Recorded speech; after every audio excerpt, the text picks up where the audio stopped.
vir aqui trazer uma mensagem que tenho como obrigação fazê-lo, já que tive a oportunidade na vida de estudar e meditar, trabalhar sobre o que, em parte, vou dizer esta noite.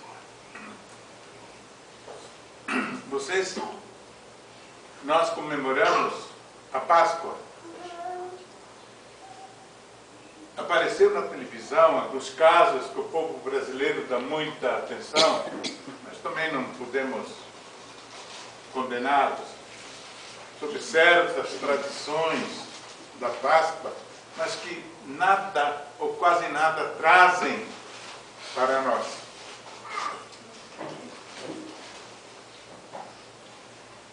Muitos católicos, crentes, evangélicos, ignoram. Esse termo não é pejorativo. Quer dizer, não sabem o que é realmente a ressurreição de Jesus Cristo.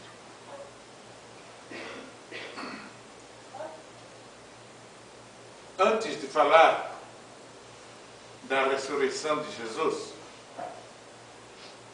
eu gostaria de citar uma frase que eu acho muito significativa. Todos nós temos um caminho a trilhar. E se soubéssemos melhor sobre a vida, a morte e a vida depois da morte, direcionaríamos melhor a nossa trilha íntima. Eu, de pequeno, ainda lembro aquelas tristes doutrinas que os padres nos davam, lá em Nova Trento, padres jesuítas, do inferno.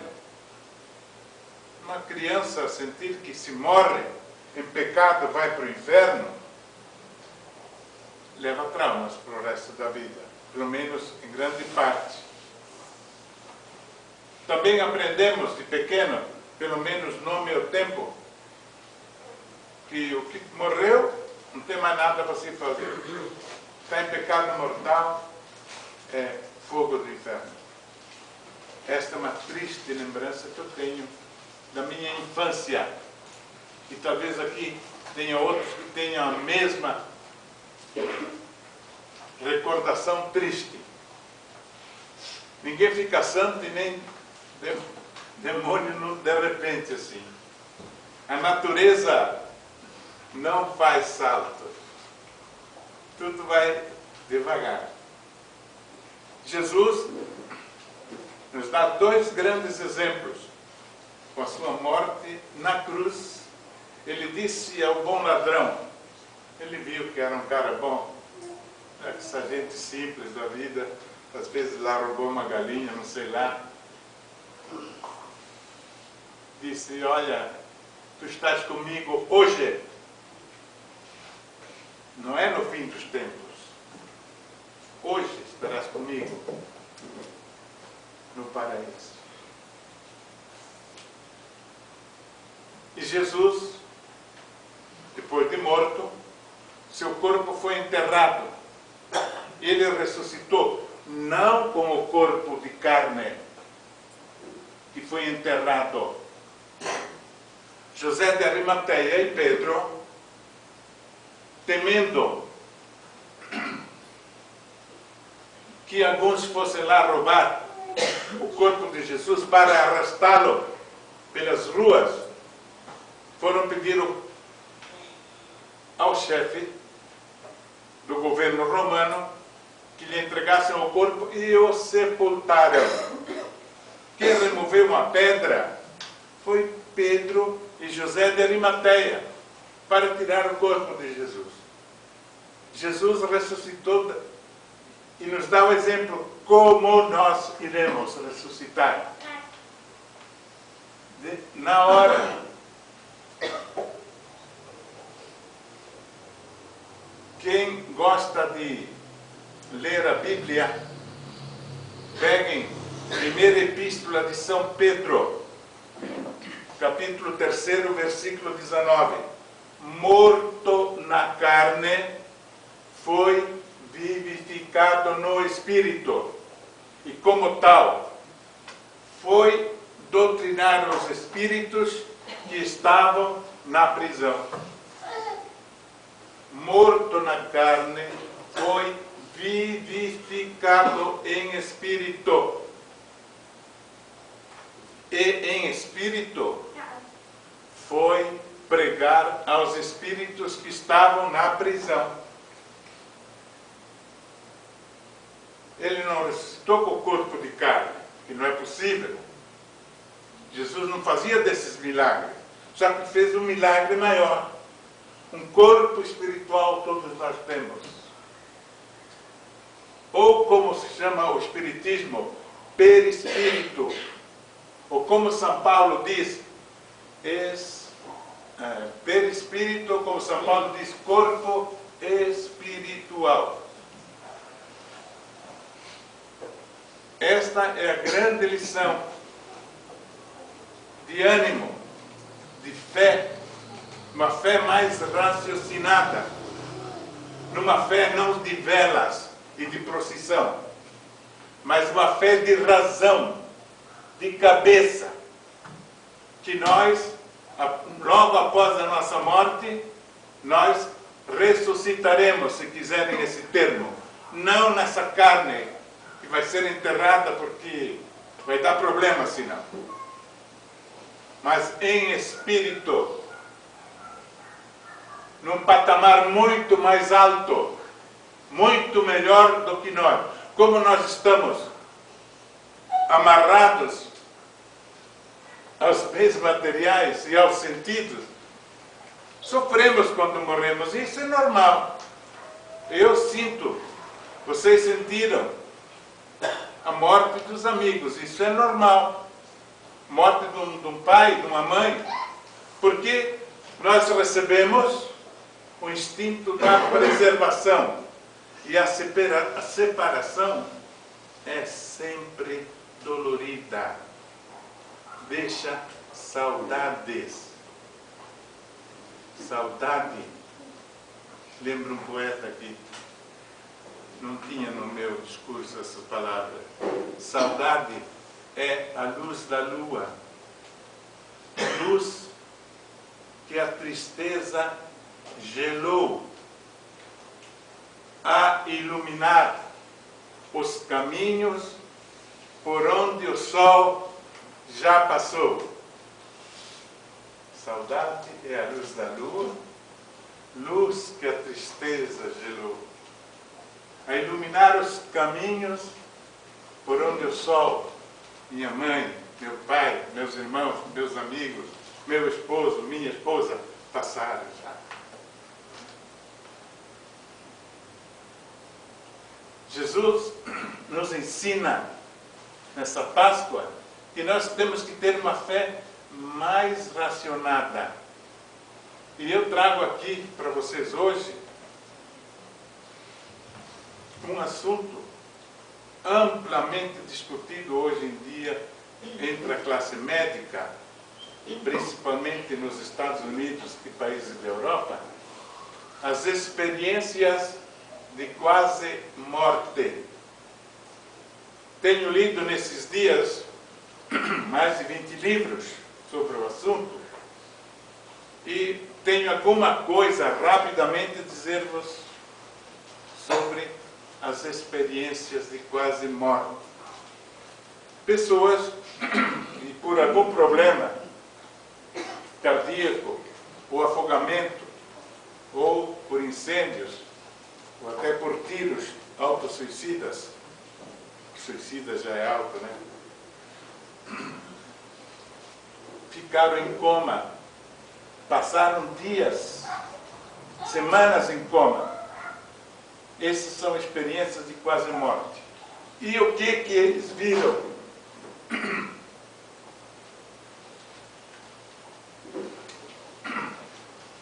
Essas coisas dá pra gente também, né? Ficando velho. O que eles viram? Primeiro, todos, são mais de 10 mil casos. Esses médicos têm uma associação, são 80, só nos Estados Unidos. A sede da associação é em Connecticut, é um estado pequeno, perto da Nova Inglaterra, perto de Massachusetts, Connecticut. Lá tem a sede dessa associação de médicos. E entre eles há um intercâmbio, além de médicos, psicólogos, parapsicólogos, filósofos e especialistas de toda a ordem. Eles concluem primeiro: toda pessoa que está em coma, ou que está prestes a morrer, o espírito sai do corpo e é atento e repara tudo aquilo que os médicos fazem para ressuscitá-lo, para a volta da vida. E esses médicos começaram com um primeiro, Raymond Moody, e hoje são mais de 80, como já falei. Antes de morrer, nosso espírito sai do corpo físico e fica olhando, mesmo unido ao corpo ainda com o cordão de prata, como se diz, ou pelas energias que um corpo puxa o outro, ainda unido ao corpo que está sendo operado. Mas eles veem tudo que está ocorrendo. Uma pessoa que está em coma, eletroencefalocardiograma 0, linha reta, morte cerebral, corpo sem movimento nenhum.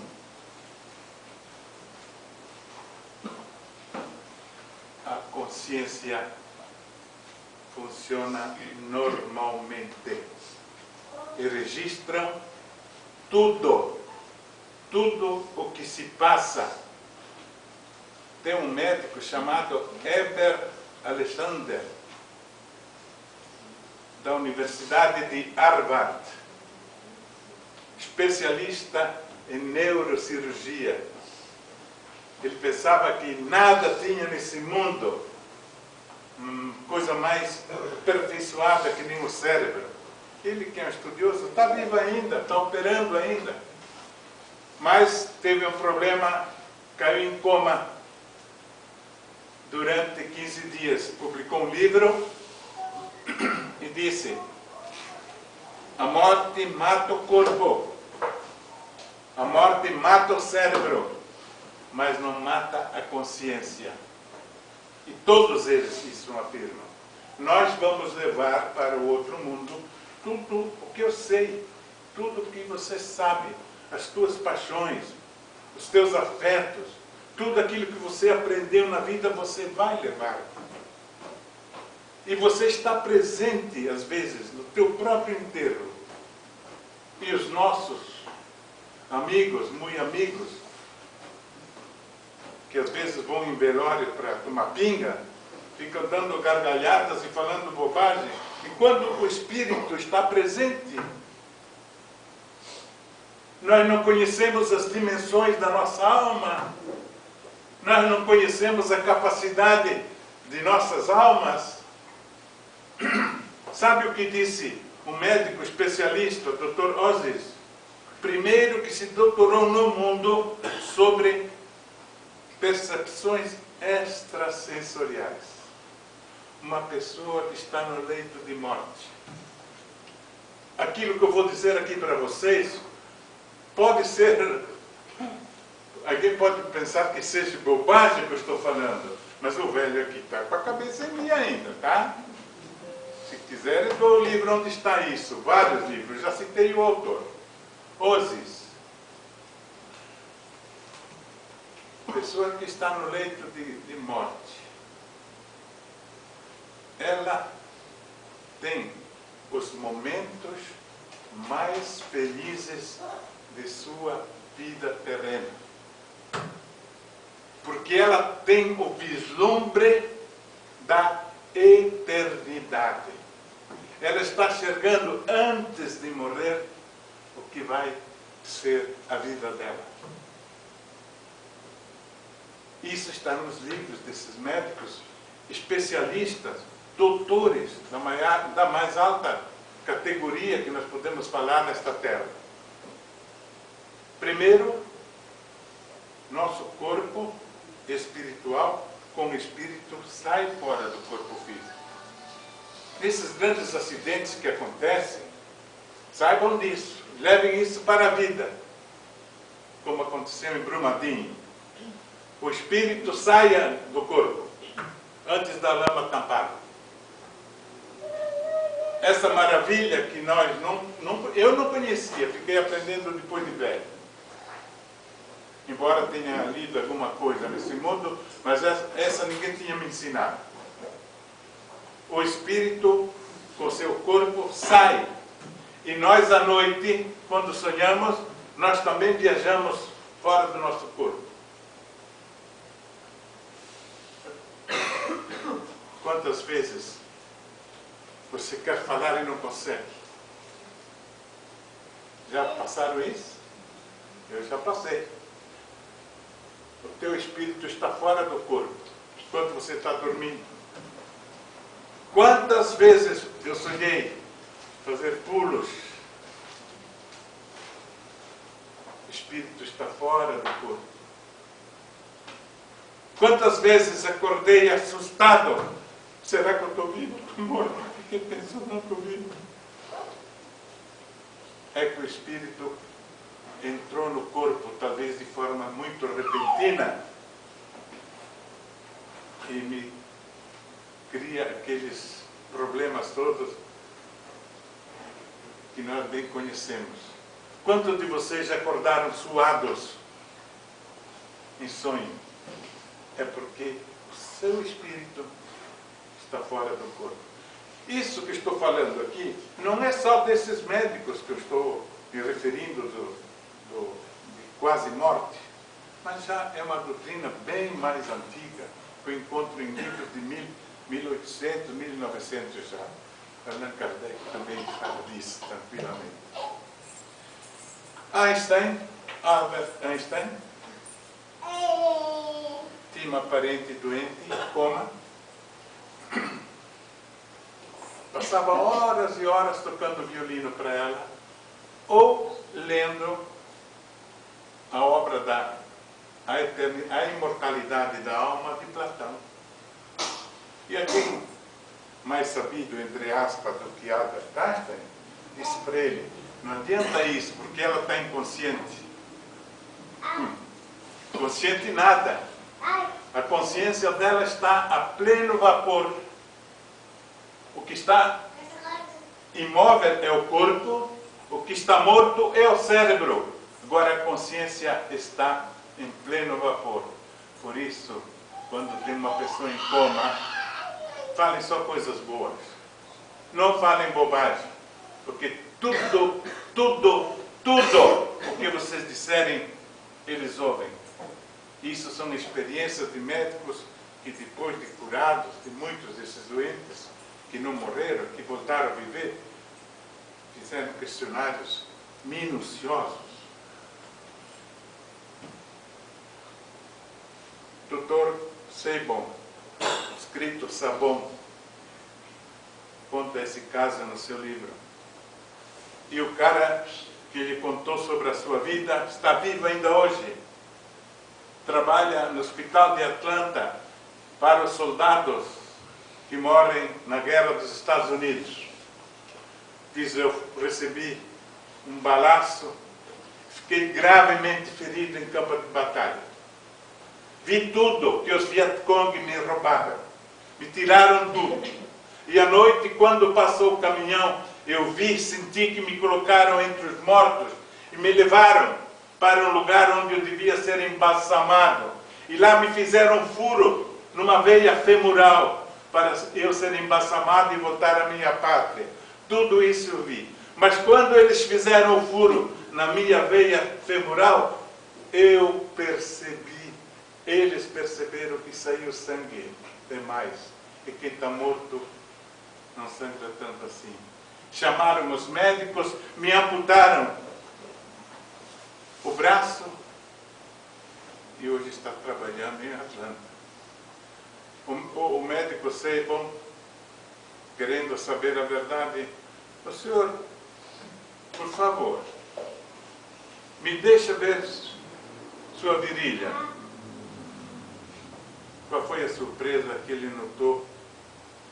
O corte ainda com sinais evidentes que foi inciso para receber uma injeção de embalsamento. E desde esse dia o Dr. Seibon, de ateu, que não tinha crença nenhuma, está divulgando seus livros na imortalidade das pessoas. Nosso corpo está fora nos momentos difíceis. Segundo, todos nós passamos por um túnel. Quando morremos, o nosso corpo se separa, ficamos, às vezes, perdidos por minutos e horas no local onde o nosso corpo se desligou, mas depois nós passamos por um túnel e depois desse túnel, um mundo de luz. Um mundo de luz, de flores. Enxergamos primeiro nossos parentes que nos vão receber. E depois vamos ver um ser de luz que nos vai pedir o que tu fizeste da tua vida. Mas tu ainda vais ter que voltar para casa. E muitos desses questionados no mundo todo, hoje em dia, relutam em querer voltar, porque é um lugar tão bom. Além daquilo que eu falei, que os últimos momentos daqueles que morrem realmente e não voltam a viver, no leito de morte, são os momentos de maior alegria na vida terrena.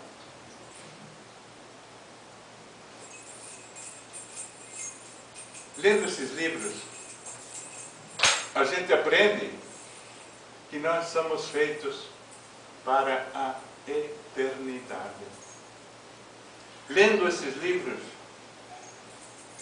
esses exemplos todos, são milhares, como falei, nós aprendemos que a morte é uma passagem, é uma evolução. E o famoso escritor alemão Goethe sempre dizia, ele era um homem muito criterioso, muito fiel à sua religião, ao seu Deus. Se não aprendermos como morrer, seremos como tristes viajantes numa noite escura.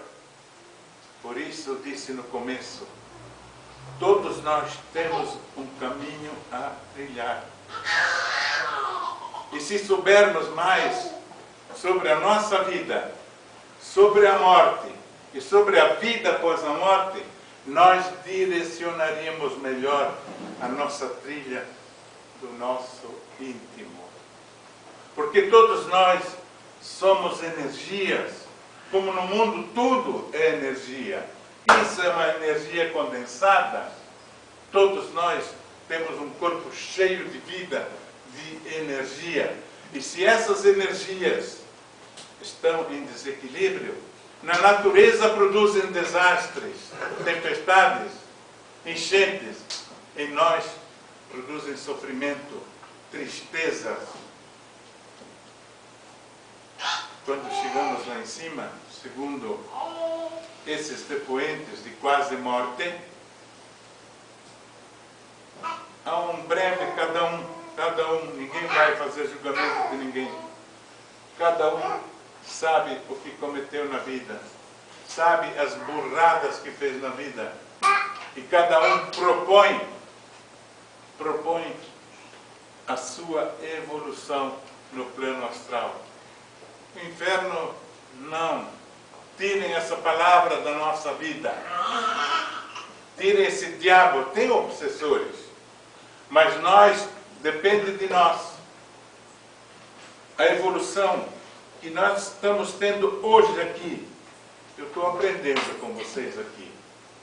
A garganta está me atrapalhando um pouco, mas eu estou aprendendo com vocês. E espero que vocês também, em conjunto, estamos aqui aprendendo. Irá continuar na outra vida. Estão cheios de exemplos dos mortos que nos falam. Portanto, cada um de nós deve saber que temos uma missão a cumprir. Mas a maior coisa que se aprende dessas experiências de quase morte ao ler esses livros é a seguinte: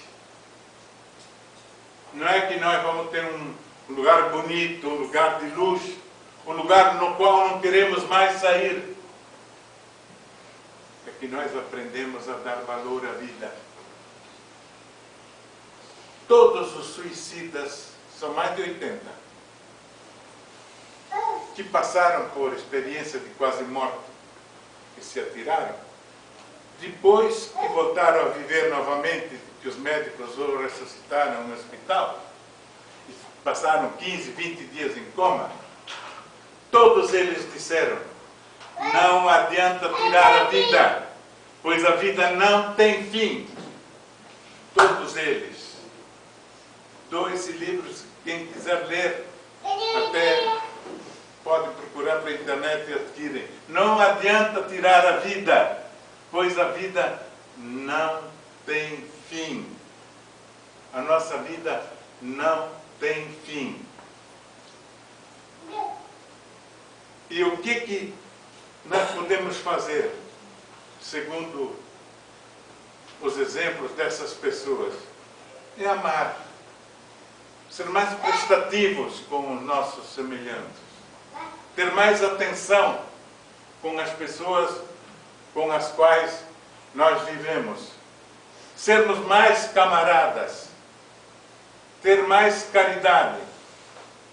Esse Pedro, apóstolo, que em Roma, no ano 67, escreveu a primeira epístola e diz assim: morto na carne, foi vivificado no Espírito e foi pregar aos espíritos na prisão.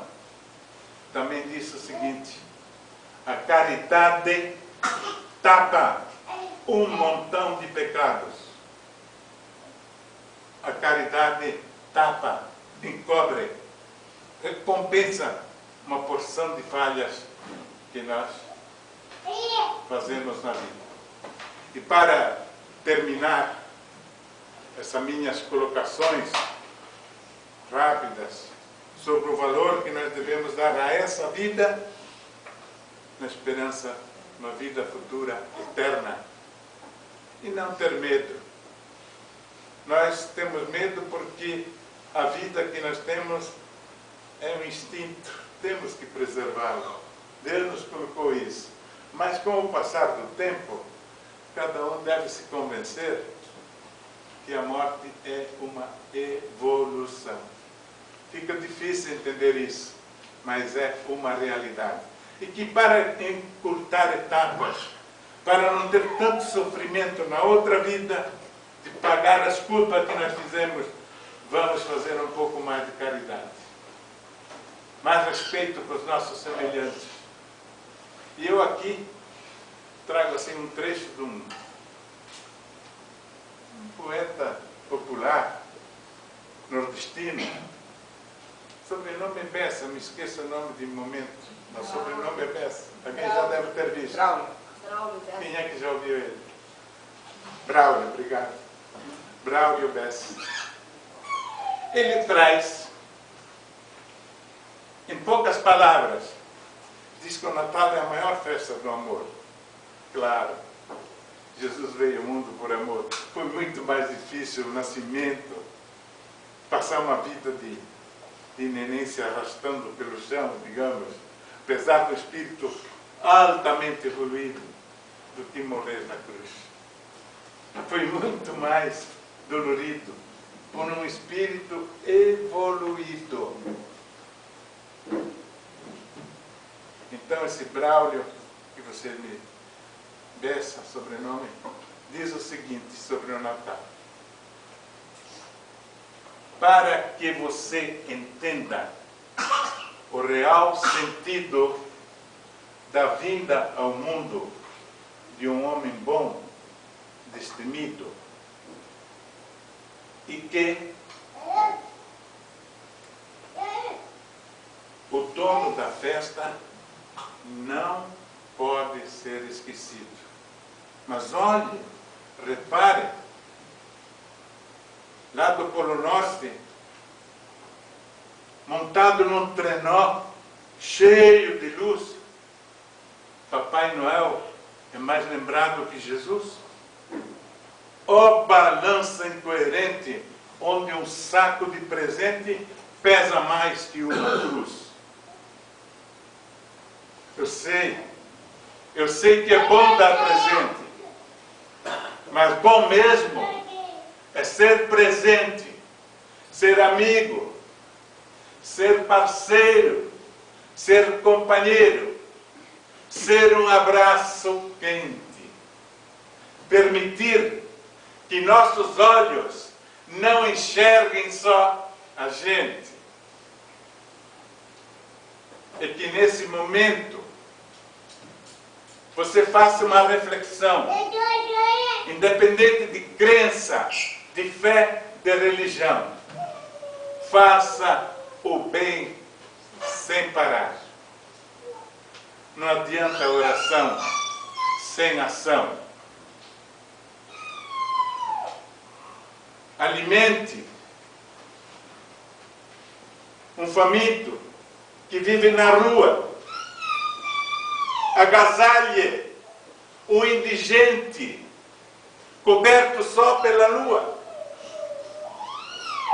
Sua parte é fazer, cada um fazendo a sua. Abrace um desconhecido, por que não? Perdoa quem lhe feriu. Se esforce para erguer um amigo que caiu. Tente dar esperança a quem desistiu. Convença quem está triste que vale a pena sorrir. Aconselhe quem parou que ainda dá para seguir.